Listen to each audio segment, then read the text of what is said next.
Hello, everybody. Do you struggle from PCOS? And you are wondering if your story is similar to maybe someone else? Stay tuned because we have amazing guests today from a channel Bevy with Beth. So make sure you go and follow her as well. And stay tuned because we're going to be talking about our stories. So hello there. Hello. How are you Thanks doing? for having me. You're doing all right this gloomy afternoon? Yeah, it's very cloudy and muggy, but I've finished my day job and I'm ready to have my nice little evening. I decided to also be in a little bit more English mood, so I have, tea, not with milk, but with dairy, so with heavy cream and a little bit cloud outside, so we're on the same page right now. So I mentioned that we are going to be talking today, of course, about PCOS, because this is something that we are both struggling with.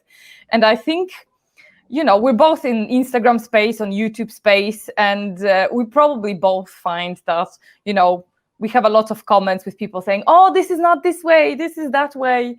And I think it's very interesting because I think our stories are going to be probably a little bit different. So to highlight the fact that our stories are all different and we have all different journeys, even though we struggle with the same things, I think it's going to be magical.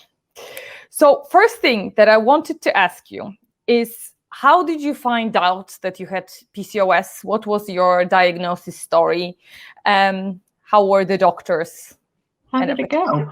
So yeah, for me, I was in some ways very lucky with the doctor that I found, but I was actually 29 before I got diagnosed. So that was about 3 years. Well, yeah, almost exactly 3 years ago. And basically, I'd had symptoms, I now know, of PCOS my whole life. But it wasn't until I went back to the doctors 3 years ago and I'd come off of the contraceptive pill. I'd moved house and stuff and I'd lost track of where I was at with everything, didn't have a doctor's where I was living, and just hadn't refilled my prescription. So I'd gone back to the doctors to get that side of things sorted. And I was just talking about a couple of other things that I have. So it was my acne and my weight gain at the time. And just happened to be that I was talking to the right doctor. And when I said to her, you know, I get regular periods and that's all a bit up and down, so I want to go on the pill to keep that going. I've got this acne, and then recently I've noticed I'm not able to lose the weight that I want. She was like, have you got PCOS then? And I was like, what? Yeah. And that was basically how it happened. That it was pure luck on the fact that I had a doctor who was aware of PCOS. I was able to tell her a few of my symptoms and she could put it together, and then I got tested for it. How was that before? So how long were you on the pill before you went off and found out that you had PCOS? Did you have symptoms before the pill as well? Yeah, so I have never had regular periods. I've always gone anywhere between 6 to the longest I remember is about 18 weeks in between my periods. So I'd originally gone on the pill because I had a period of time where I had, I think it was 6 weeks, and I had 3 periods within 6 weeks, which of course led me to become very anemic. So obviously that was a very quick thing. Went straight to the doctor, like, I can't stop bleeding, please help me. And they said, oh, well, you just take this pill. I think they gave me a 3-month supply. They said, take the pill. This is going to regulate your cycle, and you can come off of it and everything should be fine. I know. I mean, now that was when I was 19. About 19 when I first went on the pill. You already always had, like, kind of, since you got I didn't start my period until I was 14. So I was also the latest person out of all of my female relatives to start my period. And I do think that was also PCOS, that the whole thing just didn't start correctly. And so that, I was about 19 when this got really bad, and I went on the pill. And when I started taking the pill, I found all of these other things that I'd been struggling with disappeared. So I've always struggled with sleep. I've always had real bad mood swings because my periods were so irregular that I'd find it would like build up and I'd get really bad like temper tantrums, or I'd have really bad low weeks where I felt really down, and all of that disappeared. I could sleep really well, and I was just like, this feels like a magic pill Why haven't I been taking this forever? I went back to the doctors and I said, no, I want to keep on the pill because it's helped me out so much. Which again, to me, like that would be such a red flag now. If somebody's finding taking a hormone is some sort of miracle to them, then there's obviously something more wrong. So I was on the pill then from 19 until I was 27. And that's when I ended up coming off the pill accidentally. As in when I just ran out and didn't renew it. But I've been on it for a long time. On this period, you said like between 14 and 19, you already had the symptoms. Did you have all the symptoms like acne already, all of the...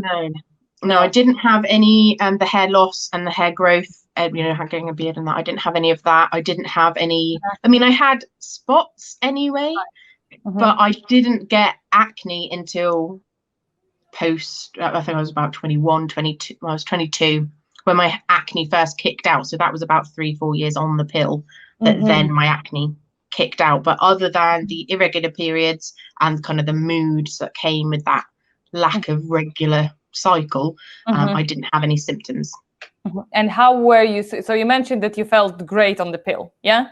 But did acne, because you now said, did the acne disappear as well when you were on the pill? Yeah, so I had always had oily skin and I'd always had spots, and it was one of the other things that I had been expecting them to drop off at this point. Like being a teenager, I was expecting to have a few spots and then I got to 19 and I was like, surely I'm old enough now not to have to worry about these things.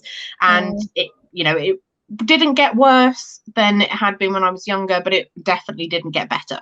And so, I did find that my skin improved when taking the pill as well. I hadn't thought about that. Was another, and it wasn't then until later that the real acne kind of kicked in.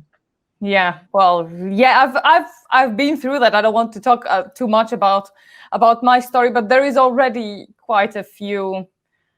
Well, not a lot of similarities, but again, masking all the problems with pill, for me, it was on and off for 15 years. So it was horrendous. But do you have any other conditions, like health conditions apart from... Yes, this is one of the things that I found really interesting is I have a lot of conditions. So I won't talk about them all, but the kind of the next big thing that I have is actually it's called EDS, which is Ehlers-Danlos syndrome, and this is a form of hypermobility that's like just kind of an extreme version is how I tend to explain it. And there are a couple of like crossover symptoms with PCOS and EDS that don't make sense because they're totally different things.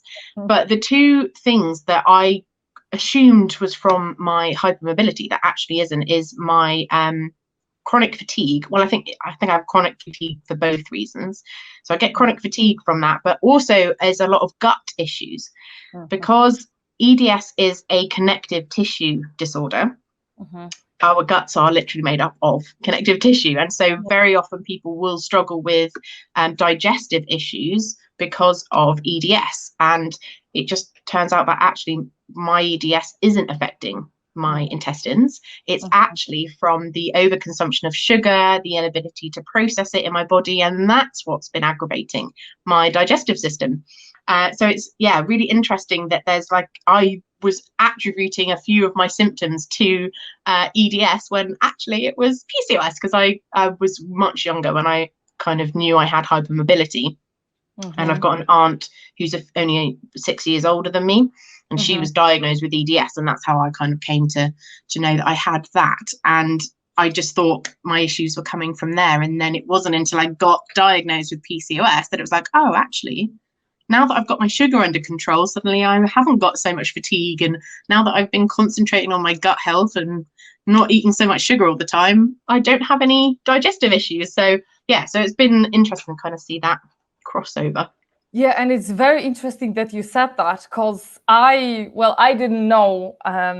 Probably PCOS was the last thing that I found out that I had, because I have hypothyroidism and I have endometriosis.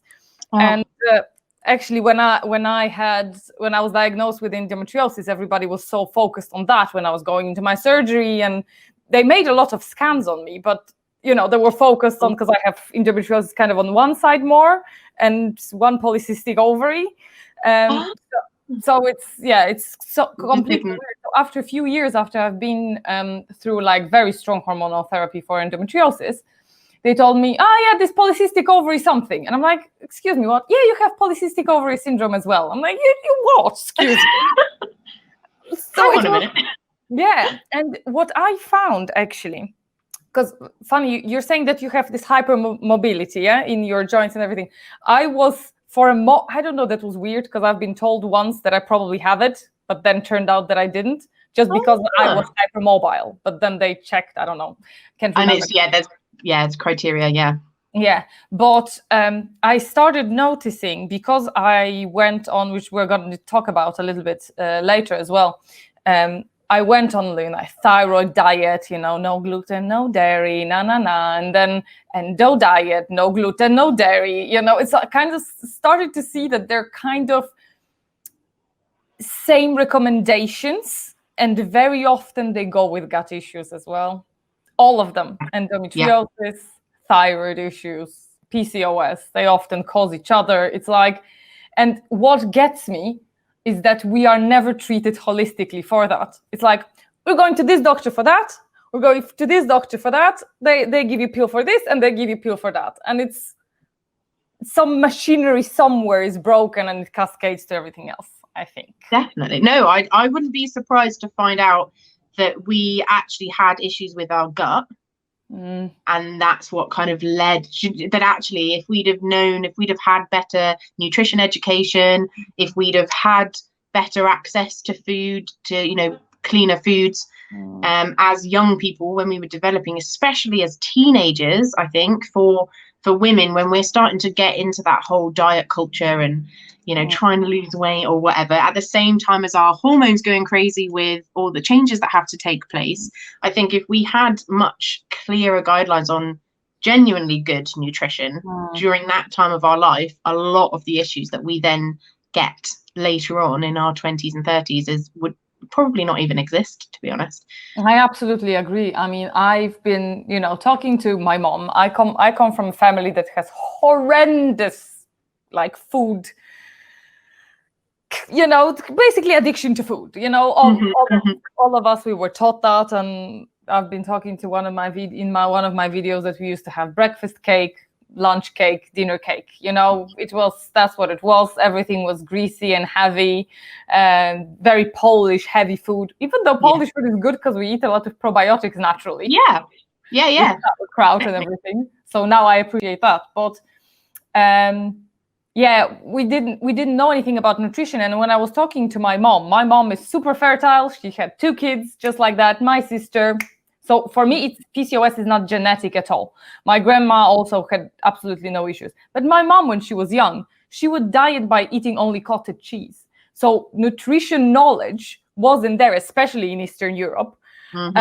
So there was nothing that I had to learn everything from the beginning. And it's so sad that doctors up until now are not giving people that information. Because I don't know if you have ever, we're going off the script here a little, but have you ever been given nutritional advice by a doctor? No, and one of the biggest things that I'm really mad with them about is I took antibiotics when my acne really kicked off and I had proper adult acne. They gave me a ton of antibiotics, no support for my gut. I had no idea. Nobody had ever mentioned it to me before. And it wasn't until very recently, in the last 18 months, where I've understood that the gut microbiome is incredibly important and really badly damaged by antibiotics, that I've never been told to support my antibiotic intake with a probiotic ever in my whole life, all the years that I've taken an antibiotic for whatever reason. Do you think it's still like that in UK, that they're not recommending them together? I think that's changed now. It's just that I haven't needed antibiotics forever. So I haven't personally had that, but I'm trying to think who it is now. I know I've got it in my mind that somebody I know has taken antibiotics and was told to take a probiotic by the doctor. So it has started to change now. Yeah, the reason why I'm asking is like in Poland back when I was living there. And right now, they always give probiotics with antibiotic for probably, last 15 years. However, here in Spain, they don't. And what they give you instead is, like pantoprazole, omeprazole, this acid blockers. Yes. Which makes no sense. That doesn't make any sense at all. Nothing. They won't give you probiotics, and they say to protect your stomach, take those antacids, but whatever it's called, inhibitors. So it's just like, take this one instead.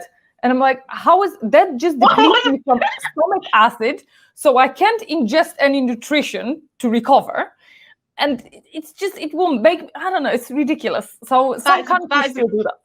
Yeah, I've never heard of that combination before. That doesn't make any sense at all. I mean, I'm not a qualified doctor, at the end of the day, but no. It's shocking. I talked because my auntie is a doctor. I talked to her about this. She couldn't get it either. But yes, so you have another symptoms that we talked about. We talked about the fact that you have been on the pill for a few years and that you have felt quite good on it. Did you though have any side effects as well that you can understand were side effects maybe now?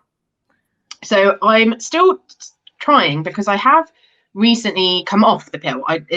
I got to a point where I felt like I was supporting my my hormones so much with what I was eating, what I was doing and everything, but I wasn't following a natural cycle. So there was no way for me to really know if what I was doing was actually being successful or not. Like, I felt better, obviously, but the only way to really know is to have a full cycle and know how that goes. So I'd had come off the pill in order to try and, track my cycle and see where I was genuinely at. And I think the anxiety that I got from, I thought was from PCOS, is actually from the pill. Oh. Because having come off the pill, my anxiety died down a lot. But what I did experience was an increase in my depression. And so I'm just not sure if it's the depression cancelling out the anxiety, or if my anxiety is purely pill induced. That's very interesting, because I'm the opposite. With anxiety, I think, and depression, it's difficult to pinpoint what causes it, because there's of course so many reasons for it. It's of course stress, everything, traumas, blah blah blah, that are just activated in certain times of our period. But I think that for me it was the other way around, that I started struggling more with anxiety, and I still struggle with it to this day when I got off the pill. So that's very interesting. But you mentioned that was it before you ever started on the pill, when you were giving antibiotics for your acne? So I was on the pill, and when I hit between 21 and 22, my skin, without changing anything else, like I was living in the same house, I was eating the same food, I was still on the pill, and all of a sudden I had really bad adult acne, and it kind of just sort of flared up all over my cheeks and my jawline. So we knew that it was hormonal acne, and at that point they simply changed what type of pill I was on. So I was on the micro pill before, and then they changed me to a progesterone only based pill, and that instantly cleared up my acne. It also it was almost like my body I don't think my body was struggling with estrogen. I think it is progesterone that I struggle with. I think that's the hormone that I have an imbalance with. So although the estrogen based pill kind of helped to regulate a few things, it wasn't my main problem. So a few years later, that estrogen based pill just wasn't really supporting me. So when I changed to a progesterone based pill, that was again like having a miracle pill, where I just my skin cleared up, my sleep got even better, and I wasn't suffering with any kind of mental health at that point. But it was just being able to sleep better and everything became much better. So I developed acne whilst on the pill, and then changed what type in order to clear up my skin. To clear up your skin. And in the meantime, we're giving antibiotics for that. Because it was at that point then when I changed my pill type and received antibiotics at the same time. Because for me, it was different because I also took a lot of antibiotics for acne. However, for me, my sister doesn't have PCOS, but my sister had very serious acne. And we had the same doctor. And my sister didn't respond at all for a pill for acne. So she assumed, okay, they both have not hormonal acne, something else. So they have given me antibiotics, which I took for a long time. But for me, pill was better because I had PCOS, which I didn't know at the time, clearly. But let's go to the next question. So you mentioned that you're off the pill now, yeah? So when you went off the pill, walk us kind of through, because you briefly touched on that as well, which symptoms popped up, and then what did you do to reduce them, and if you had any success reducing those symptoms? Yeah, so it was one of the biggest reasons why I hadn't made a push to come off the pill, is because taking the pill obviously cured all of my symptoms. You know, it masked them all. And so I did a lot of prep before I came off the pill to try and put my body in the best place possible before then removing the hormones. So I did things like seed cycling. I haven't really spoken about it much because I need to do more research on making sure that what I'm doing is right. But I tried the seed cycling so that my body could get into that. I also did a similar kind of thing with exercise, where I made sure that I had a week where it would be very restful, followed by a slight increase, followed by a more kind of hard hitting exercise, then starting to slow down again, and kind of creating that energy cycle within myself.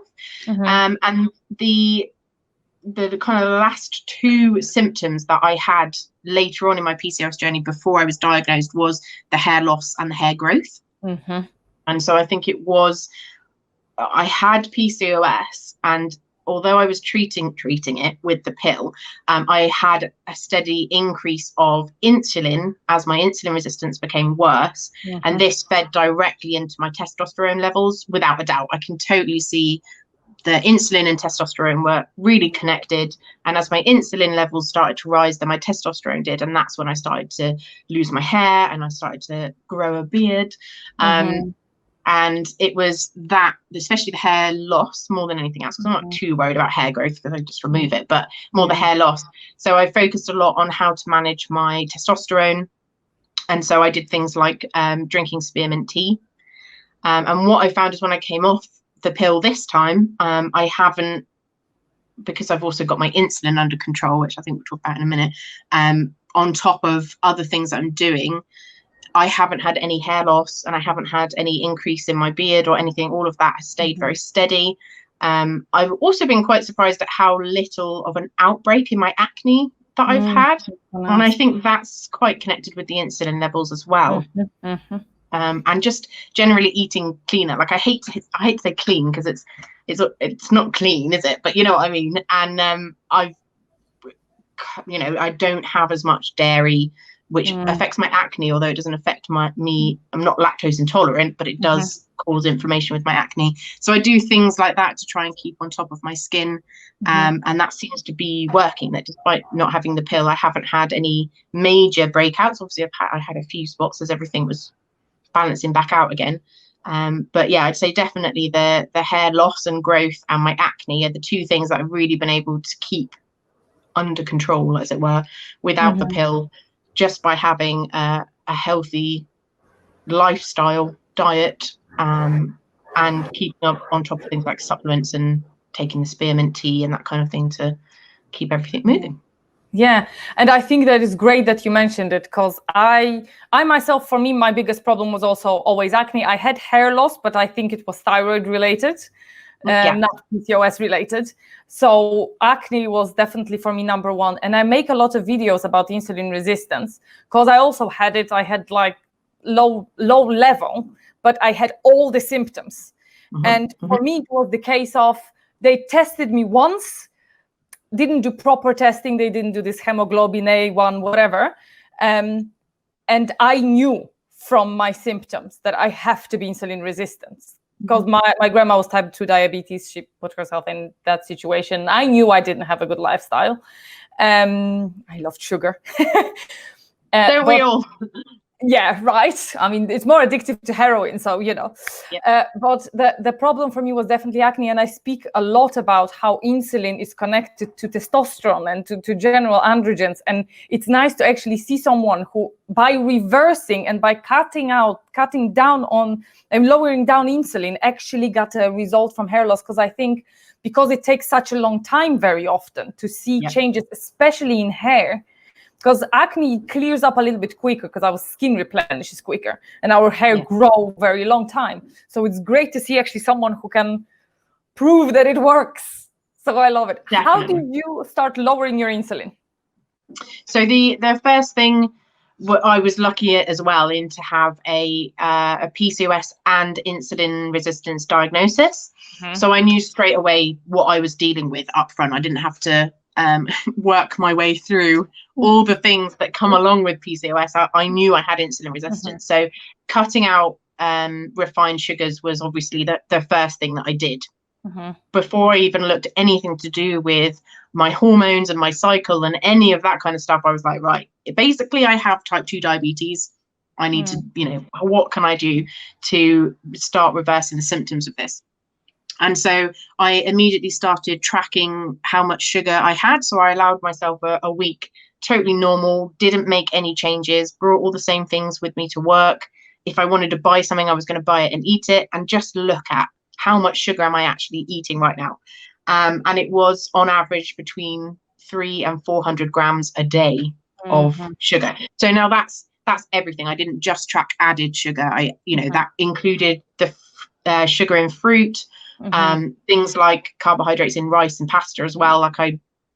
That was everything that I was eating, which is actually a fairly average Western diet amount. That's what most people are eating. So especially for me at that point, I was already trying to eat healthier because I knew I was putting on weight and I wanted to lose it. And I'm not, although I really like sugar, I'm not an unhealthy eater.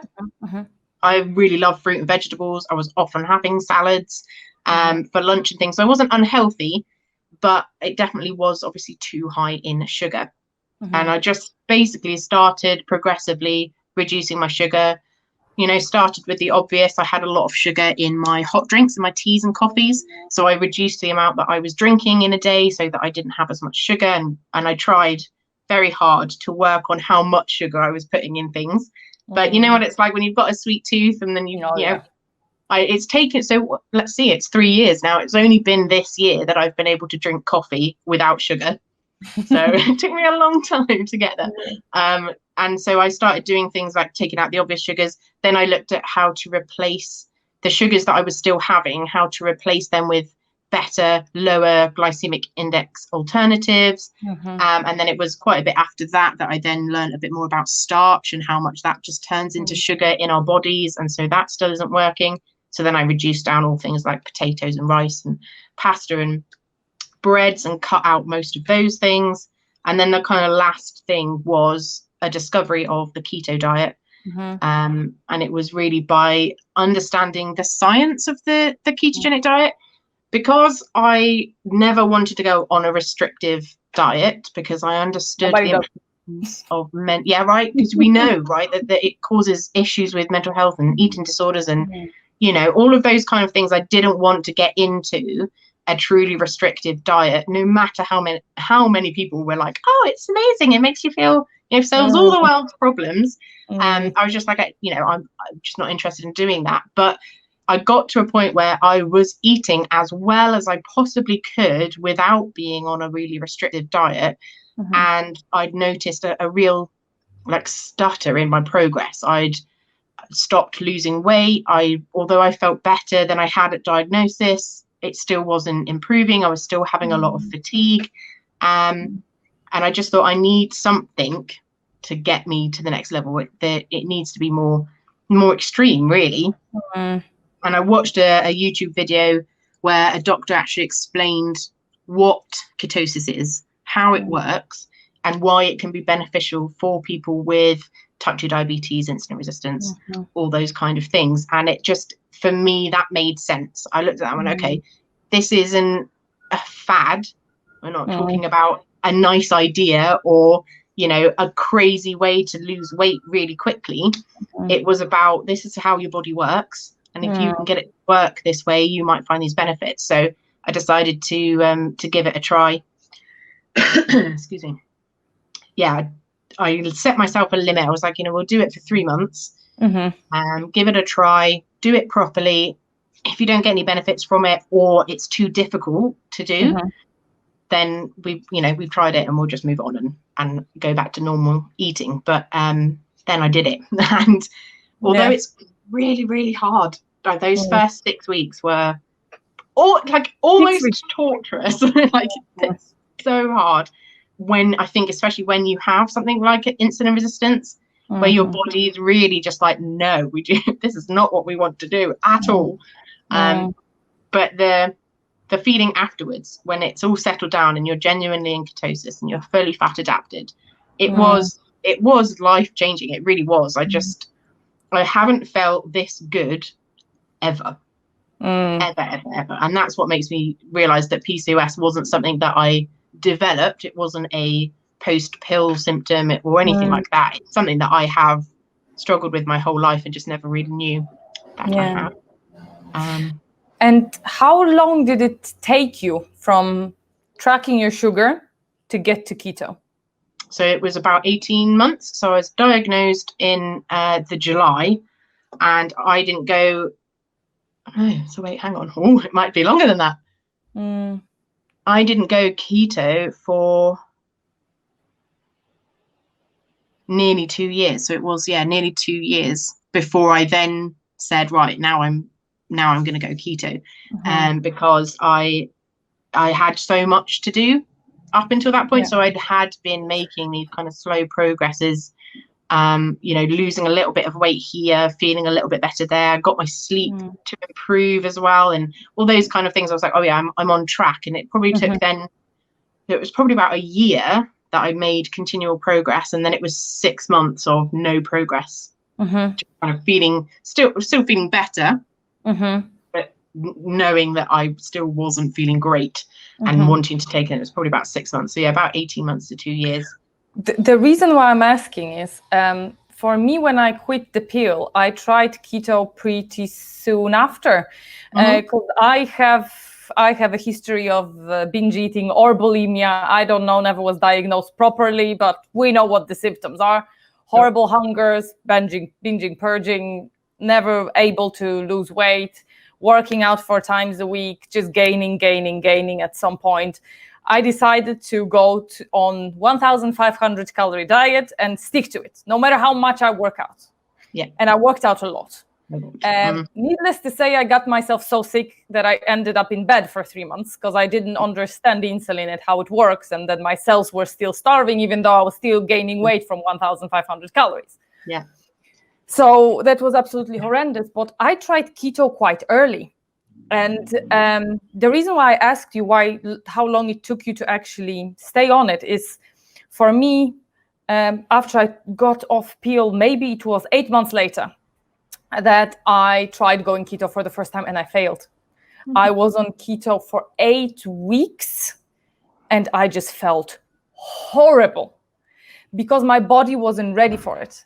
And because I didn't do yet all of this, I started eating much better. I was eating a lot of salads, but I started with intermittent fasting, and I still think that my body was on such a high level. I don't know, inflammation, insulin resistance, something was hindering me from actually my body working properly. I know that my fat digestion wasn't correct, because you can observe those things. So it didn't work for me. But that's why I think it's so important for everybody who's watching us to understand that this is a process. And I believe that going this way and going slowly not only will let you, if you want to go keto and have all those benefits, you will be able to. But for some bodies that I know, it's not necessarily to go that far. Some people are fine on a whole foods diet because they're, my boyfriend's mom, she doesn't have PCOS, but she was type 2 diabetic, and she reversed it just being on Weight Watchers and having whole foods diet and stuff like that. So I think not everybody's insulin is that sensitive and not everybody's testosterone is that sensitive. But for me, even when I was intermittent fasting and eating 1 meal a day with carbs, still had acne. Yeah. So I knew that that's the last straw.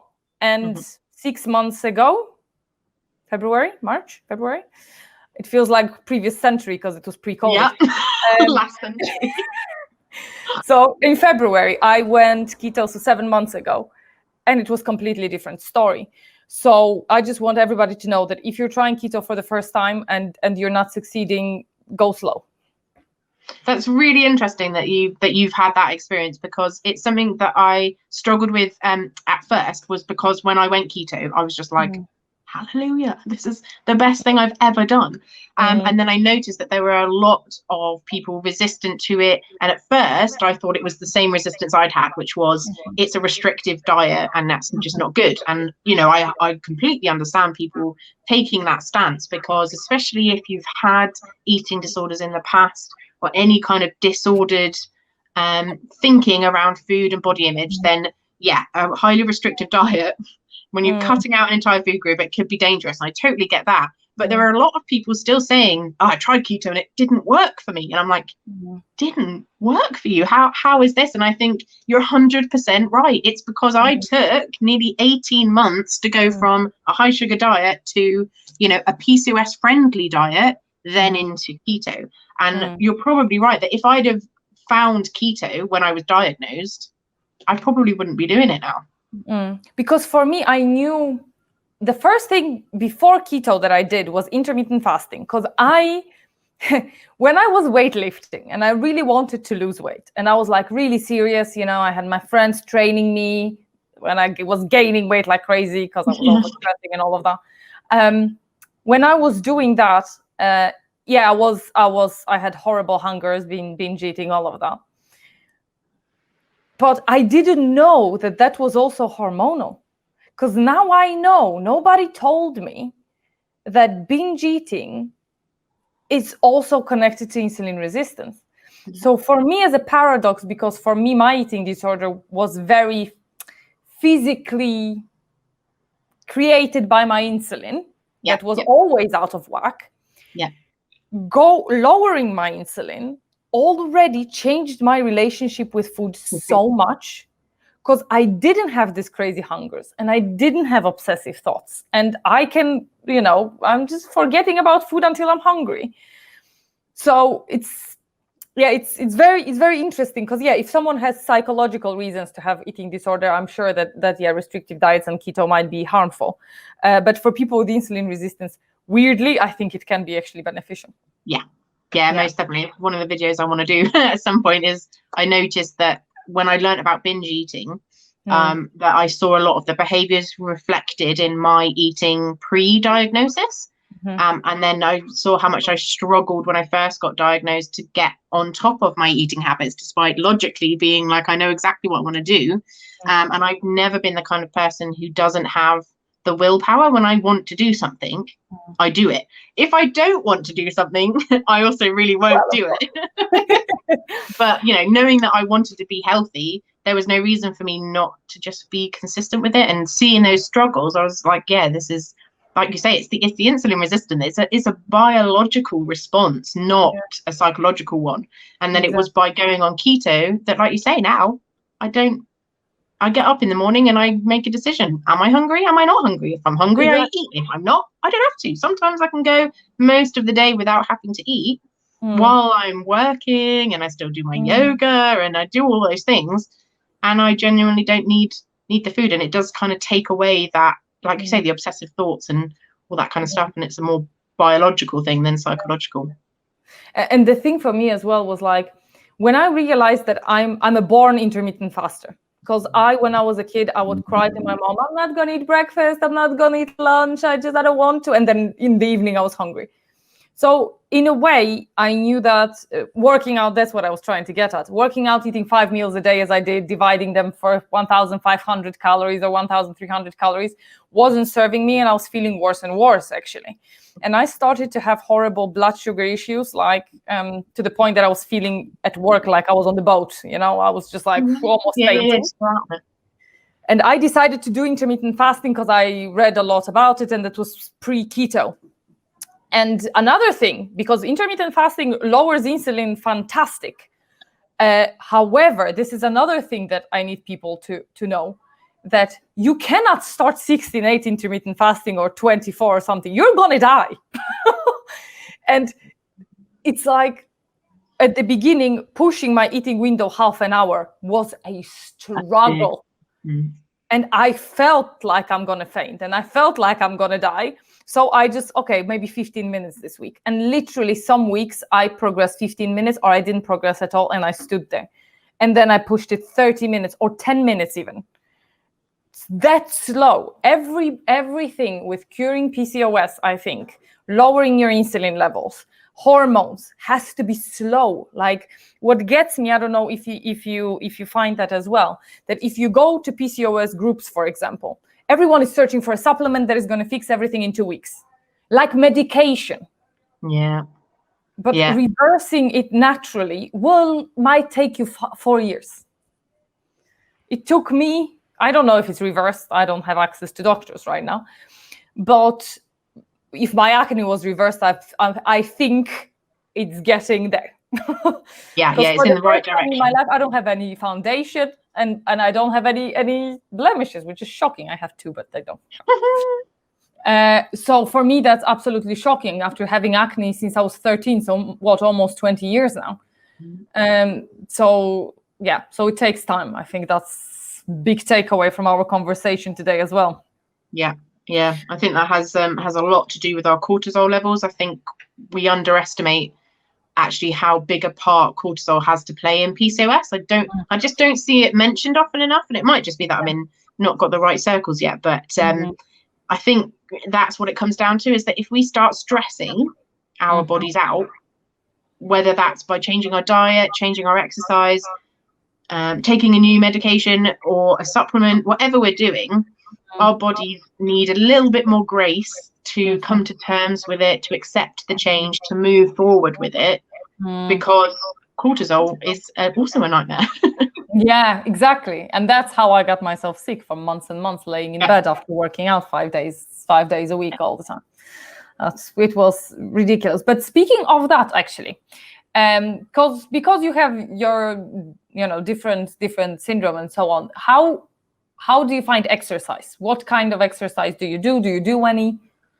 Yeah, so this was another thing that I really struggled with when I was wanting to lose weight, is the whole, eat less, move more thing. And I'm like, well, I'm restricted on how much of that move more I can do, because I will literally just injure myself, and that will put me out of action for everything. I'll be out of work, I'll be out of being able to exercise, and of course, then you just want to eat more when you can't do anything. So I've always had to take exercise very slowly since I left school. So when I was in school as a kid, being ultra flexible and strong and everything was fine, and I did dance and that kind of thing. And it was after I left school and didn't have that strict PE time every week, that my muscle strength started to deteriorate, which meant then my tendon flexibility became more of an issue. So I've always had to stick with very low impact. So I've always enjoyed walking. And then I picked up yoga a few years after at school, leaving school. And so the yoga was like the perfect way, because it's kind of a dual effect in that you're doing the exercise, you're strengthening and stretching your muscles. I also learned a lot about kind of alignment and all that kind of thing, which helps massively with hypermobility. But at the same time, it's a very meditative practice, so it's also incredibly stress relieving, even more so than a high impact one, because you're really not stressing your body out and you can just go with the flow, quite literally. So that's kind of what I've stuck to, is the yoga and the walking to kind of get my heart rate up a little bit. But ultimately I want to get into weightlifting because of how beneficial that is for insulin resistance. But I'm really scared of it because it could injure me if I do it wrong. I know I can do it right. I'm not saying I can't weightlift. It's just I'm holding myself back by being a bit afraid of injuring myself with weightlifting because of how my joints are. But the only other thing I did do, which I always forget about now because I've not been allowed to go to a swimming pool for what feels like decades, is swimming. That's actually my all-time favorite exercise to do. Is being able to swim. It means you can work everything, you know, you can legs, arms, back, stomach, everything, get it all worked out. And it's just, my favorite type of exercise. So hopefully I can go back to it soon. Yeah. And I think, like, for me, I love weightlifting. But I completely opposite to you. I was an obese child. I was laughed at on PE lessons. I never moved in my life. My family doesn't do sports. So I had to get to it by myself. And I love weightlifting. However, I was on and off with it because of my cortisol levels. And I remember when I overtrained and I was doing hits and spinning and weightlifting and so many times a week. As I said, it did make me gain weight. So for everybody who wants to do that, don't do that because it will make your insulin resistance worse. And I started losing weight after this 3 months when I started recovering by walking and taking it easy. And just now, after another 3 years, now I'm getting into more intense exercise. But because I've been through the cortisol overload, I notice the signs of it much quicker. So I can feel anxiety because many people don't even know that they have anxiety, that this kind of buzz, So for me, it's like, it's slight. It's just, it's sitting there. It's like, so I know when I overdo it with training, or if I don't sleep enough, or maybe I didn't eat enough, or I had too many coffees. I feel it straight away. And I had someone actually asking me in the comments the other week, how is it? Because apparently HIIT workouts improve insulin sensitivity. Very much so, but they do improve insulin sensitivity in healthy individuals, even more, who don't have problem with cortisol. When you see those, shredded people, they tested them, and of course their insulin sensitivity is fantastic. What did already want? Marathon runners have fantastic insulin sensitivity. I mean, fantastic, but we cannot usually be marathon runners. I started running now, but I'm taking it very, very slow and cautious and sleeping even more. But I noticed that exercising helps, and not only to lower insulin levels, but as you said, like even with yoga, I love yoga. I used to make sure that I was doing. I have to go back to it actually, because I wonder actually if it's something also with my joints, because I never was a sporty person. I'm very misaligned. So I injured myself weightlifting before many times. I crack all the joints always. And I've been said that I have kind of sensitive joints. So I wonder if that can be hormonal as well. Yeah, it'd be interesting to look into that actually. I talk to my friends that I'm a marshmallow person, which means that basically you poke me and I'm hurt. Because there is always something. I'm super sensitive to bruising. I am super sensitive to injury. And it was always something like that. All of a sudden I have liver pain and they diagnose something weird, but it passes. It's like constant stuff. That's why I think that the body is very holistic. And sometimes we don't know what can be connected. Yes. So what would you say, by the way, is still your biggest struggle with PCOS? So I was thinking about this because obviously we're going to talk about the symptoms that we'd had, and I was like, what would I kind of pinpoint as my biggest struggle? So I think I'd have to there's 3 of them. That's the real kind of, despite the fact I've done a lot of work to improve my PCOS, these are the kind of the 3 kickers that I think are always going to be a problem for me. They're not something that I can cure. They're something that I need to learn to live with. And I can improve them and I can keep working on them, but they're never really going to disappear. And the first one is the fatigue. And I think part of that is because I have fatigue with EDS. So I don't know how much of my fatigue is coming from my joints and how much of it is coming from my PCOS. So fatigue just is something I'm going to have to live with. And that's really difficult because it means it makes it harder to do everything else that you need to do in order to make yourself better. So it's just little things like getting the exercise that you need. It's having the energy to do your meal prepping so that you're eating the best that you can.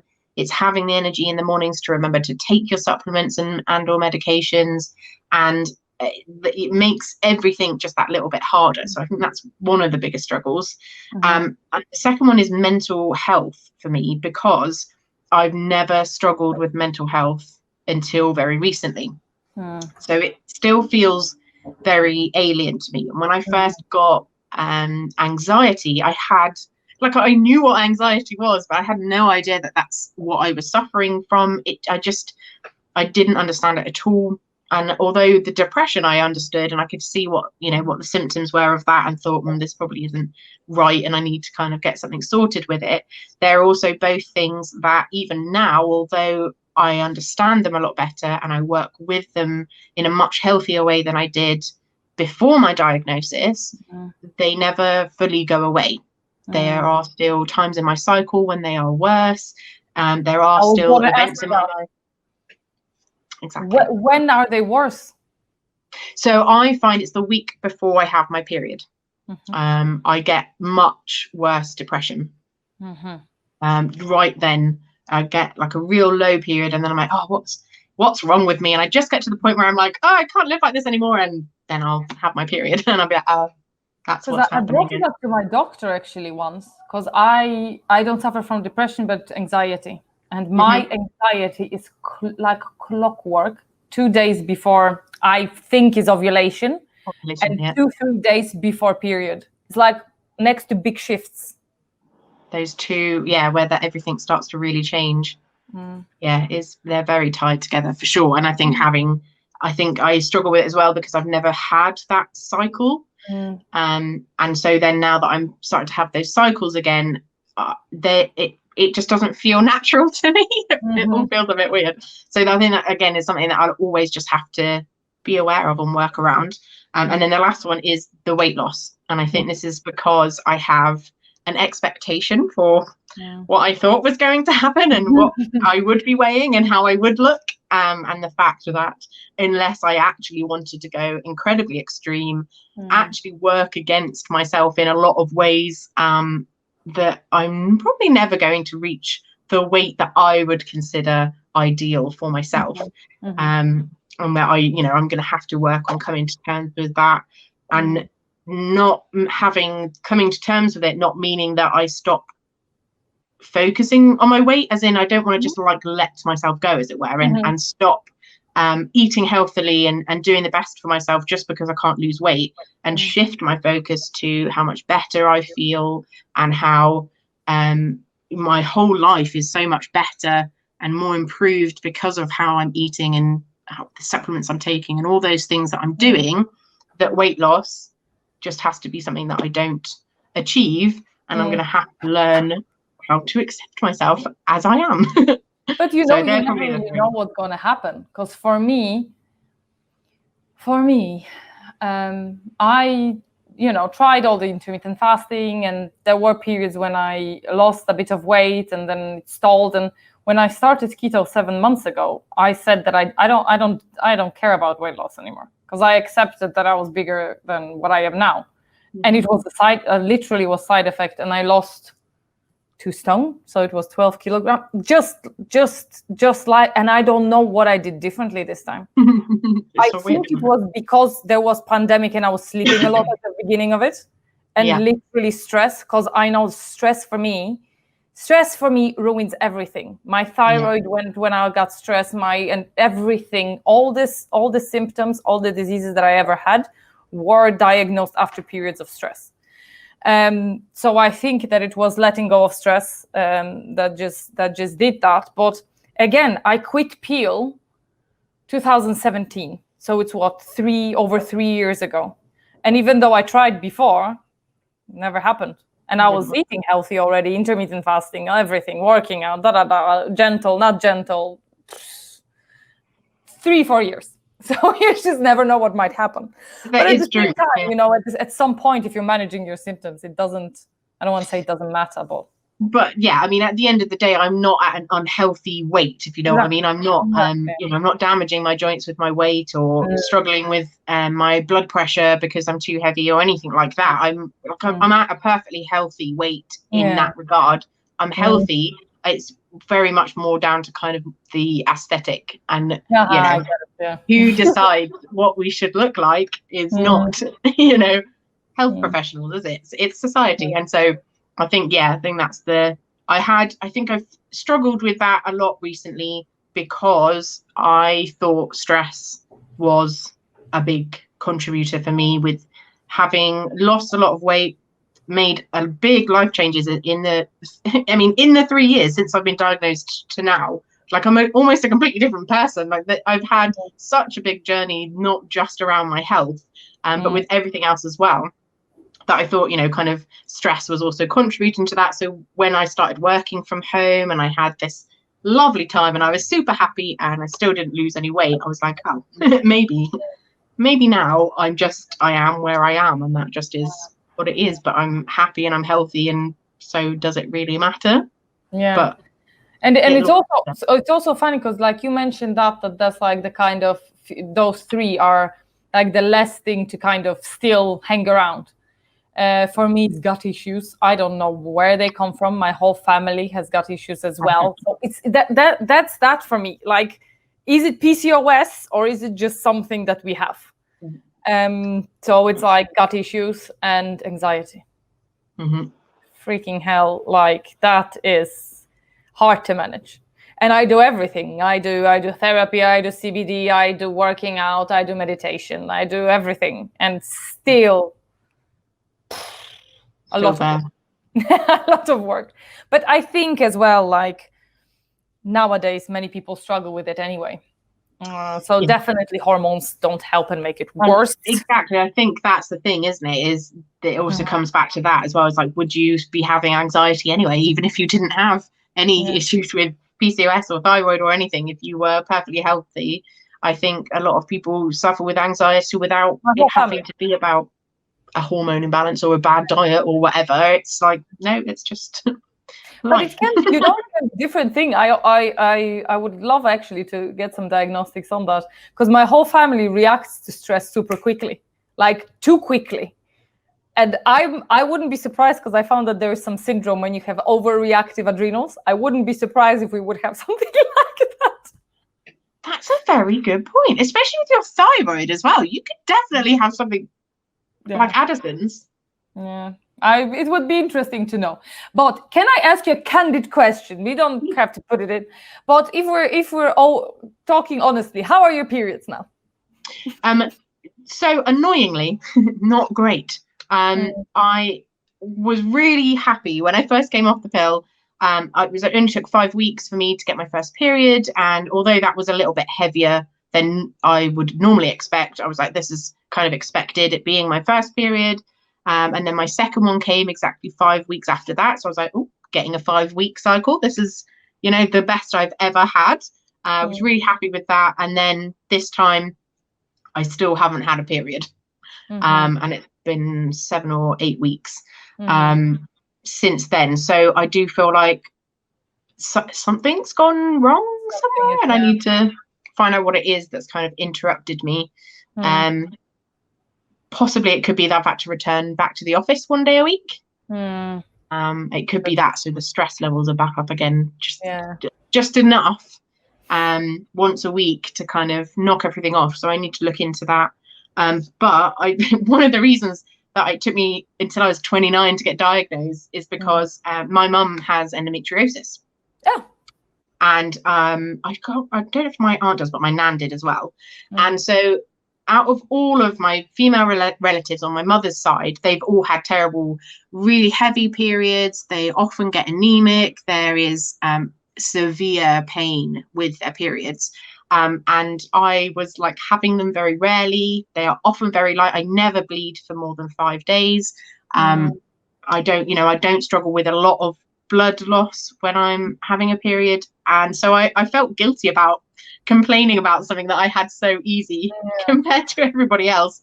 That I have very easy. You know, it's minimal pain. I get a bit tired, but it's really nothing unusual. I'm very lucky in that way, which I say because my family have a terrible And how time. long have you been keto, by the way? So I have been keto for almost exactly a year.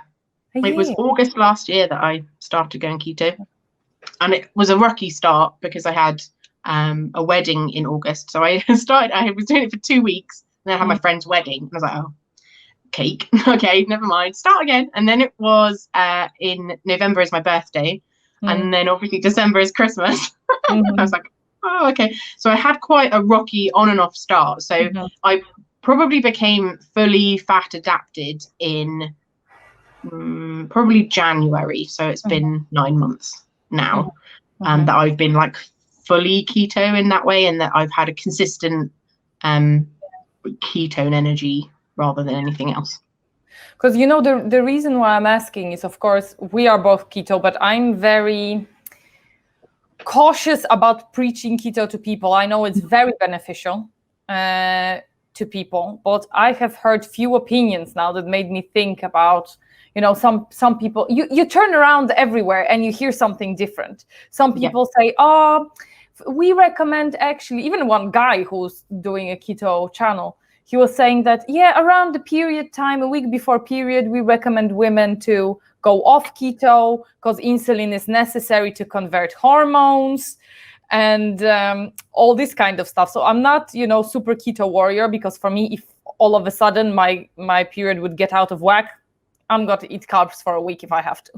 Yeah. Because my thing is to optimize my hormones, not to be keto, of course. And I had that few months ago, because it took me a couple of years to get my period super regular. But I was shocked how regular it was all of a sudden, because like it was 2 months I didn't get it, 2 months I didn't get it, then I would get it after a month, then another 2 months. I have endometriosis as well, so you know, you don't know what is what and why. Is it growing back? Is it not? I never had super heavy periods with endometriosis before my surgery, and it never grew back weirdly after 2013. So nobody knows why. It's what is happening, we don't know. Hopefully it won't, because it was very painful, horrible pain. Just to find out after my surgery that my intestine was grown together with my ovary. So every time I had period, it was pulling everything with my intestine. So hence the pain. But that was never an issue, and everything regulated. But then few months, it started to get a little shorter now. Now it was a little longer again, so maybe it's just few days variation, because now I'm obsessed. You know, if I'm getting it too early, I'm like, oh no, in a minute I'm going to have it every 2 weeks. Yeah, that's the fear. That is definitely the fear, yeah. Yeah, or other way around, that I'm just not going to get it, you know. Another thing I wanted to ask as well that I didn't ask before, when you were diagnosed with PCOS, did you have any like emotional reaction to it?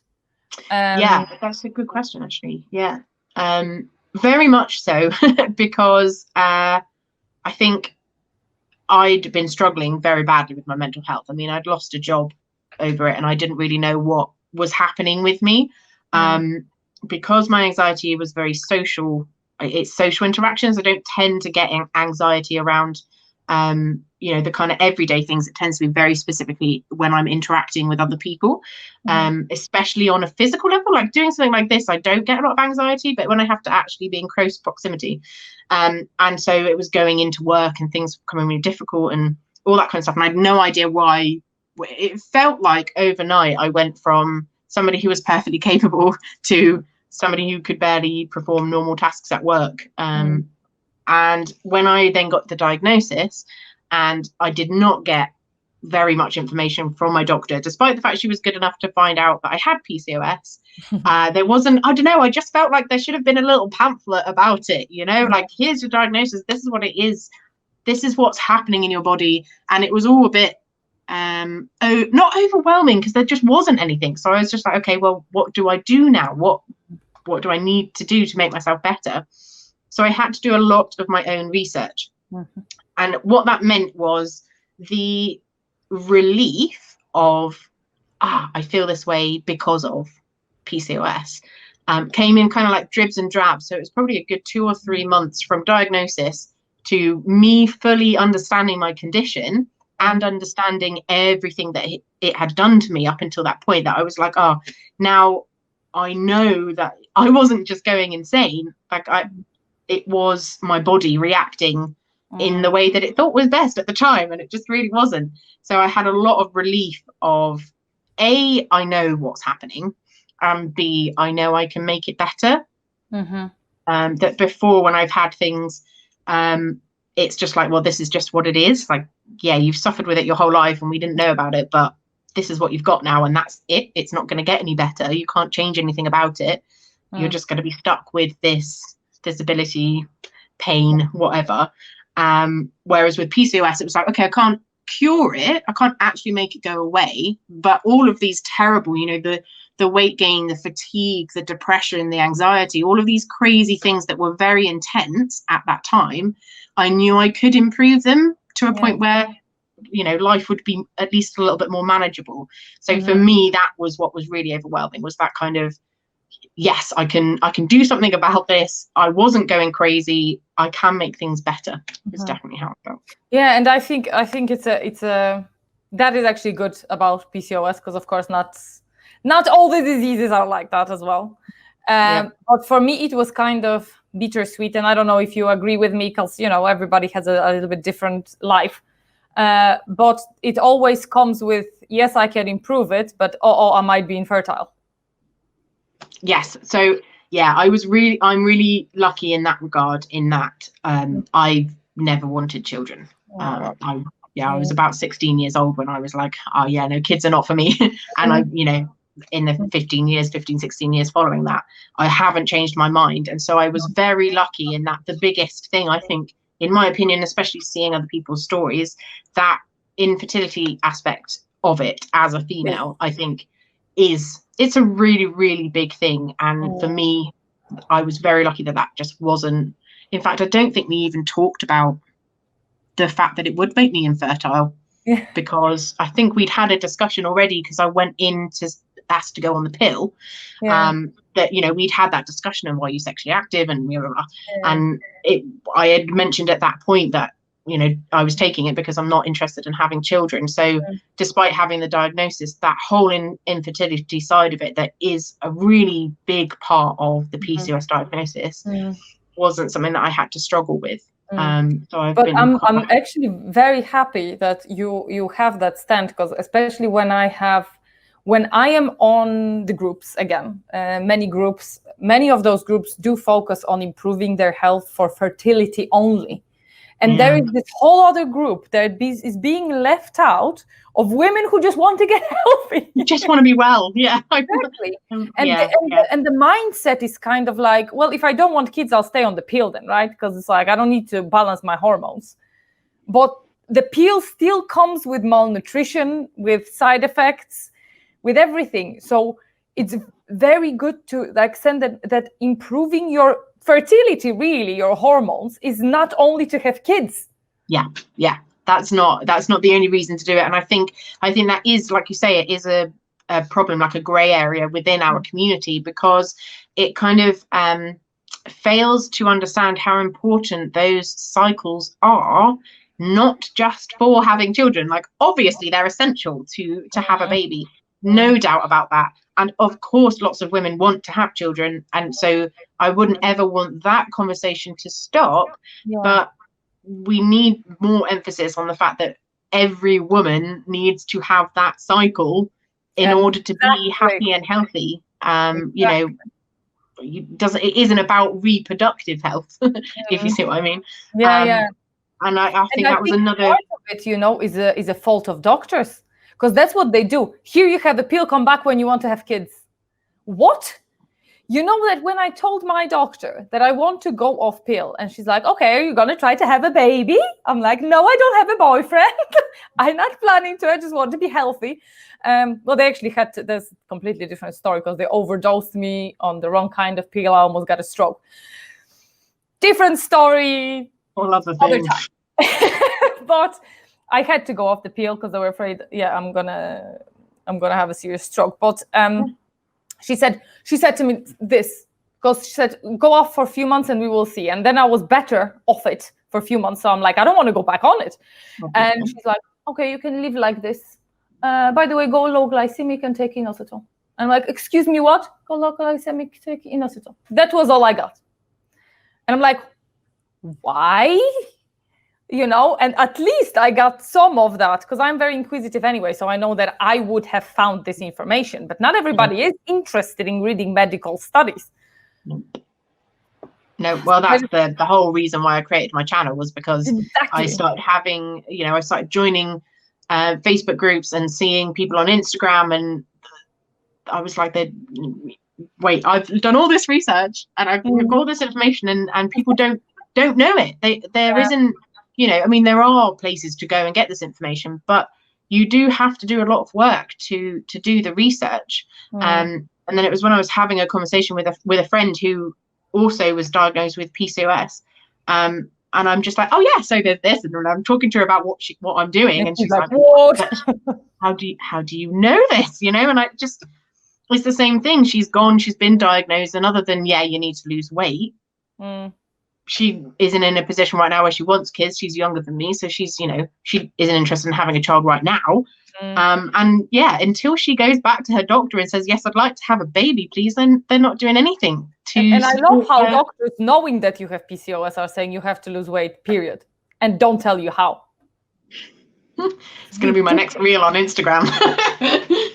It's ridiculous. What do we do? What do we do? Well, not to mention, of course, when I then mentioned to my doctor, a new doctor, so not the one that diagnosed me with PCOS, I've moved again since then, mentioned that I was on keto. We were having such a great conversation, me and this doctor, about all the other things, you know, because I've got lots of things going on, and having a great conversation. And so I was like, oh, do you know what? I think I can mention to him that I'm on keto for my Insta. That was a bad idea. Right, we're going to have to get a blood test done. Yeah. I'm like, what for? And I just know that they're going to end up giving me a blood test and be like, oh no, you don't have PCOS because all my levels are right. And I'm like, if I stop eating this way, great. Yeah, if I start eating sugar again, or I stop taking my supplements, then I'll have PCOS again. It's like, no, that's not how that works. Yeah, exactly. And that's for me, it's shocking, because when I even had endometriosis at the very beginning, because that was the first thing diagnosed, probably, if I remember correctly. Yes, even before thyroid. So endometriosis was first. I struggled already many years with not having periods, and of course then they thought it's only endometriosis that is causing that, blah, blah, blah. I was on the pill for many years. I didn't have a doctor telling me to go to get an ultrasound until I was 22. And only then they only told me about endometriosis as well. And they told me about PCOS at 26. So it's like, they saw it, by the way, because you could see it. They checked both of my ovaries, so they could see it, but they didn't tell me. It was kind of like, many women have it. Like, we'll take a look at it when you want to have kids. And it's like, and also, like, if you have irregular periods for years, why won't you send, like, this? You are a doctor. Why would you send a person for diagnostics? Just take a pill. Yeah. Horrendous. It is. It really is. Is there any one thing, you might come up with something or not, that maybe we didn't touch on, that you would like every other woman with PCOS to know or to think about? Yeah, I think definitely we talked about taking things slow, like not expecting things to be fixed overnight. And I think the biggest thing for me that I want people to know is, when it comes to your diet or your exercise, improving your health, whether that's taking a medication, coming off a medication, starting a supplement, whatever it is, don't be afraid to experiment and trust your own body to tell you what is and isn't working. There are so many things out there about what we should and what we shouldn't be doing, what we can be taking and how much we should take and how long we should take it for, that it is really overwhelming. That the only thing you can do, because there is no cookie cutter, if you have PCOS, do this and you'll be fine, it's impossible. So you have to take a look at some research, watch some of our videos and all the information we put up on Instagram, and say, okay, that sounds like something that could work for me. Give it a try. You've got to try it for about 3 months because of how our cycles work. You can't do it, try it for 2 weeks, unless of course you have a major reaction and it's, not working for you. Like, obviously, don't make yourself ill.